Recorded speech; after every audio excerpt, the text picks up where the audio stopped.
ఎందుకంటే రాష్ట్ర ముఖ్యమంత్రికి సంబంధించి యనమల రేవంత్ రెడ్డి గారి నాయకత్వంలో కాంగ్రెస్ పార్టీ అధికారంలోకి వచ్చిన తర్వాత మార్పు పేరుతో వచ్చిన కాంగ్రెస్ పార్టీలో ముఖ్యమంత్రి అభ్యర్థిత్వాన్ని రేవంత్ రెడ్డిని వద్దు అంటూ విమర్శించిన నేతలే ఎక్కువ ఉన్నారు. ముఖ్యమంత్రి అయిన తర్వాత కూడా కుర్చీ మీద కూర్చోవడానికి చాలా మంది కూడా డేగ కన్నుతో చూస్తున్న పరిస్థితి కనబడుతుంది. పరిపాలన విషయంలో సంక్షేమ పథకాలే కానీ ప్రభుత్వ పథకాలే కానీ లేదా ఏదైనా అధికారిక కార్యక్రమాలలో కానీ గౌరవం ఇచ్చిన దాఖలాలు కూడా ఇక్కడ కనిపిస్తలేవు. పోనీ ముఖ్యమంత్రి గారికి సంబంధించి పూర్తి స్థాయిలో ప్రజల్లోకి వెళ్తున్న తరుణంలో కూడా ఎక్కడికక్కడ కట్టడి చేసే ప్రయత్నం జరుగుతుంది. ఇవన్నీ మనం లోతుగా ఆలోచిస్తే ఆల్రెడీ 10 మంది ఎమ్మెల్యేలతో అనిరుద్ రెడ్డికి సంబంధించి రహస్య భేటీ జరగడం కానీ బాహాటంగానే ముఖ్యమంత్రి పదవి నాకే వస్తుందంటూ గతంలో కోమటిరెడ్డి బ్రదర్స్ చెప్పిన విషయంలో కావచ్చు, దాంతోపాటు ఇటు డిప్యూటీ సీఎం కావాలంటూ మహిళా మంత్రికి సంబంధించి చేసిన రచ్చ కానీ ఇవన్నీ మనం చూసాం. సో తెలంగాణ రాష్ట్ర వ్యాప్తంగా ఇప్పుడు జరుగుతున్న పరిణామాలలో కనుక మనం ఆలోచిస్తే ఇక్కడ జరుగుతున్న పరిణామాలు కానీ జరగబోయే పరిణామాలు కానీ ఆ కాంగ్రెస్ పార్టీకి సంబంధించి చేసే అవకాశాలు ఎక్కువ కనబడుతున్నాయనేది రాజకీయ విశ్లేషకులు చెప్తున్న అంశాలు. ఎందుకు అంటే మంత్రివర్గ విస్తరణ అనేది ఏప్రిల్ 3 లేదా 4వ తారీఖు జరుగుతుంది. ఇప్పటికే తెలంగాణలో తమ నియోజకవర్గాలలో ఉండాల్సిన సీనియర్ ఎమ్మెల్యేలు కావచ్చు, సీనియర్ ఎవరైతే మంత్రి పదవులను ఆశిస్తున్నారో వాళ్ళు తెలంగాణ దరిదాపు తెలంగాణ పొలిమేరలో కూడా లేని పరిస్థితి కనబడుతుంది. వీళ్ళంతా ఎక్కడికి వెళ్ళిలా అంటే ఢిల్లీకి వెళ్ళి రాహుల్ గాంధీని ప్రసన్నం చేసుకోవడానికి లేదా ప్రియాంక గాంధీని ప్రసన్నం చేసుకోవడానికి లేదా మల్లికార్జున్ ఖర్గేను ప్రసన్నం చేసుకోవడానికి లేదా ఏది కర్ణాటకకు సంబంధించిన డీకే శివకుమార్ను ప్రసన్నం చేసుకునేందుకు వెళ్ళిన పరిస్థితి కనబడుతుంది. మరి ఇక్కడ పరిపాలన వ్యవస్థ వీళ్ళ చేతిలో ఉందా అంటే లేని పరిస్థితి కనబడుతుంది. మొత్తం ఢిల్లీ నుండే పరిపాలన కొనసాగుతుంది. ఇంకోవైపు కొత్తగా వచ్చిన మీనాక్షి నటరాజన్ విషయంలో కూడా ఆచితూచి అడిగి వేయాల్సి వస్తుంది ముఖ్యమంత్రి గారికి. ఏంది అంటే వెన్నుపోటుదారులు ఎక్కువగా కాంగ్రెస్ పార్టీలో ఉండడంతో ఏం చేయాలో కూడా అర్థం కాని పరిస్థితులలో కనబడుతుంది. ఇక ఇంకొక విషయం ఏంటంటే ఇప్పటికే నాకు పరిపాలన రావట్లేదు, అడ్మినిస్ట్రేషన్ విషయంలో తీవ్ర విమర్శలు అయితే వస్తున్నాయి. మరి ఇలాంటి పరిస్థితులలో మనం ఏదో ఒకటి చేయాలనే కోణంలో ప్రభుత్వం ఏదో ఒక పథకం సృష్టించడమా లేకపోతే ప్రజల్లోకి తీసుకెళ్లడమా, అది అవుతుందా కాదా పక్కన పెడితే మాత్రం ఏదో ఒక ప్రయత్నం అయితే చేస్తున్న పరిస్థితి కనబడుతుంది. ఎందుకంటే గణతంత్ర దినోత్సవం రోజు కానీ లేదా ఇతరత్ర తేదీలు ఏవైతే ముఖ్య తేదీలను ఆగస్టు 15 లేదా ఇతరత్ర ఇంపార్టెంట్ తేదీలలో కూడా ఏదో ఒక పథకాన్ని ప్రజల్లోకి తీసుకెళ్లే ప్రయత్నం చేస్తున్నారు. కానీ పూర్తి స్థాయిలో అది సక్సెస్ఫుల్ అవుతుందా అంటే కాని పరిస్థితి కనబడుతుంది. సో ఇలా జరుగుతున్న తరుణంలో కాంగ్రెస్ పార్టీకి ఆది నుంచి ఒక పంచాయతీ మొదలైంది.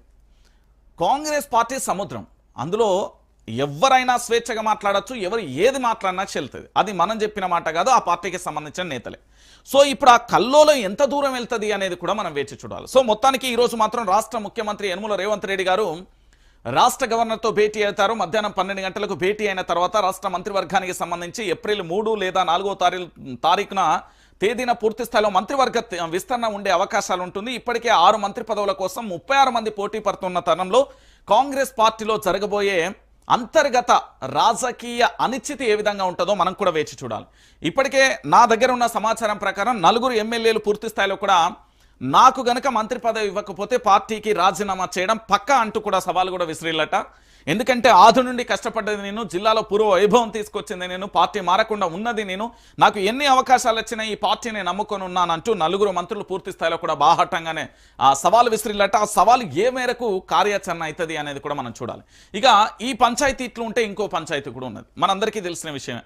మంత్రివర్గ విస్తరణ ఒకవైపు అయితే ఇటు ఫిరాయింపు ఎమ్మెల్యేల పరిస్థితి సుప్రీంకోర్టులో ఉన్నది. ఈ ఫిరాయింపు ఎమ్మెల్యేల పరిస్థితి ఎట్లున్నది అంటే ఇక వీళ్ళ పరిస్థితి మరో రకంగా ఉన్నది. ఎందుకు నేను ఈ విషయాన్ని చెప్తున్నా అంటే ఫిరాయింపుదారులకు సంబంధించిన పంచాయతీ కనుక మనం చూస్తే ఇక్కడ ఎవరైతే బీఆర్ఎస్ పార్టీ నుంచి గెలిచి కాంగ్రెస్ పార్టీలోకి వేలో ఆ 10 మంది ఎమ్మెల్యేలకు సంబంధించి ఇప్పుడు సుప్రీంకోర్టులో ఈ పంచాయతీ ఉన్నది.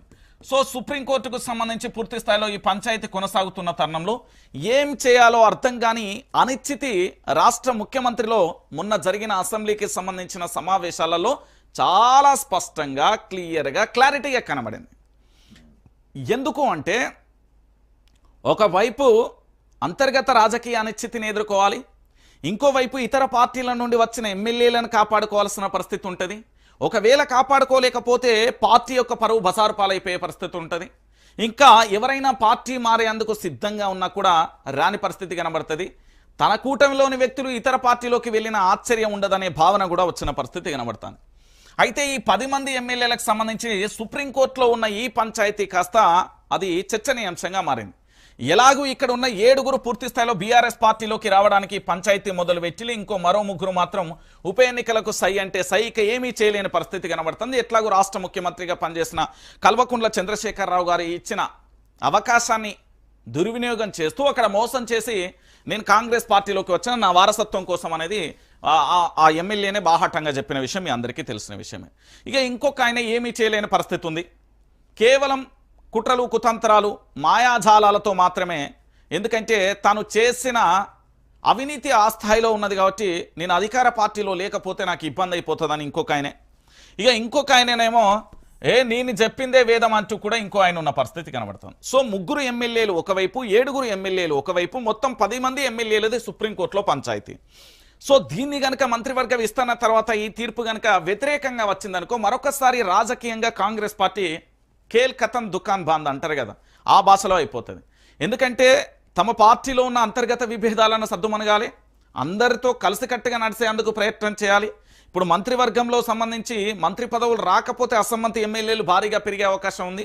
మరొక వైపు ఈ ఫిరాయింపు ఎమ్మెల్యేలతో తలపోటుగా ఉన్న పరిస్థితి కనబడుతుంది. సో ఇన్ని పంచాయతీలు కాంగ్రెస్ పార్టీకి సంబంధించిన ముఖ్యమంత్రి యనుమల